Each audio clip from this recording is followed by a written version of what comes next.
I know, it's crazy to see this video. After all, this series died for like 5-6 months, but here we are, back with the third map of Call of Duty Zombies, Treyarch exclusively. Numa. Oh boy, this is gonna be fun. But before we can bash the ever-living crap out of this map, I do have to say a couple things.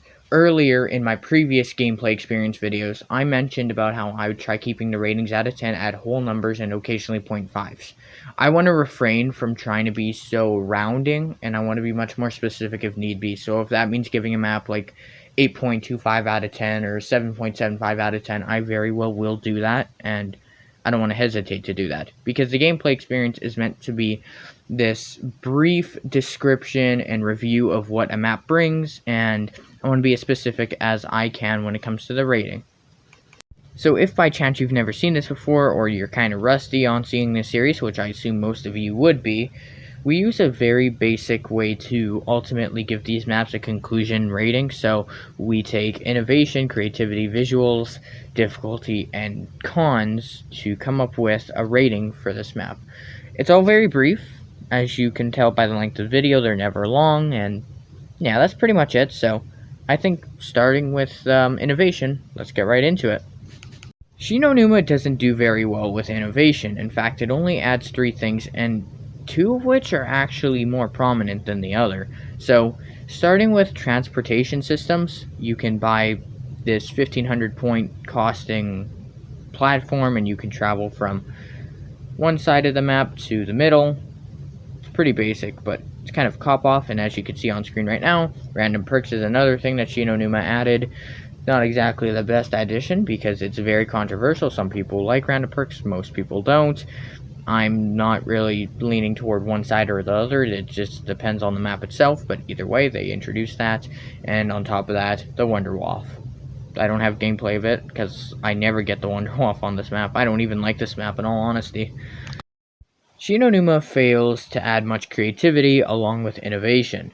We get a new wonder weapon, which it's not like we haven't seen a wonder weapon before, because the ray gun was a part of the game within the last 2 maps. So wonder weapons, though cool, they're already heard of, so it's not that creative. Random perks, you're just taking what was in Verrucht and randomizing it. It can be such an inconvenience, if anything. And a transportation system, 1500 points for something that would take you less than 10 seconds to walk to yourself. Why would you pay 1500 points for that? It's not worth it. I mean, sure, you can make the argument it's good in a tough position, but who wants to play this map? I really don't like this map.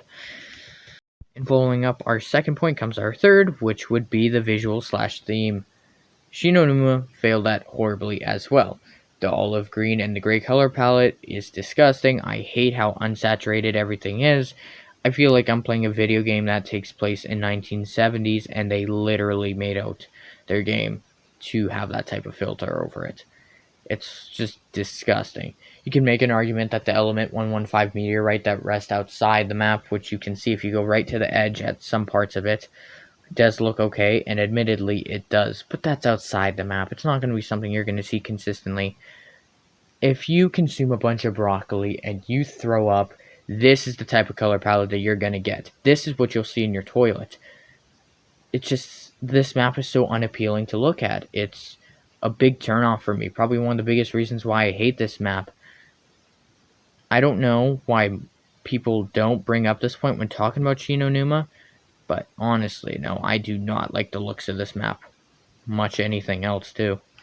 Up next is the conversation about difficulty, and Numa did this one correctly. In fact, Numa was the map that was responsible for bringing the concept of training to the spotlight, so I gotta give it points for that. The difficulty isn't super hard to begin with. In fact, the only time it really does get difficult is if you're in the swamp and your mobility is reduced, and that's how you get completely just torn apart by the zombies. Otherwise, the difficulty is manageable. There's a lot of places where you can train, such as the middle, or some parts of the comm room, or anywhere else. So, admittedly, the difficulty's pretty fair. It's not too off-putting, it's just everything else is. But we'll get more into that when we talk about cons in a few seconds. So taking a look at the map as a whole, and every negative I can pinpoint out of it, the visuals are horrible to look at no matter where you are, ultimately. And the additions that Numa did add aren't necessarily the absolute best. because, for example, random perks is so controversial. Nobody really has a definitive answer whether they should ever be a thing again or not. Most people would probably say they shouldn't be a thing.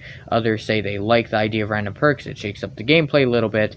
I'm in the middle. It depends on the map. But either way, the random perks doesn't sit well with most people, so I got a dock points from Numa for that.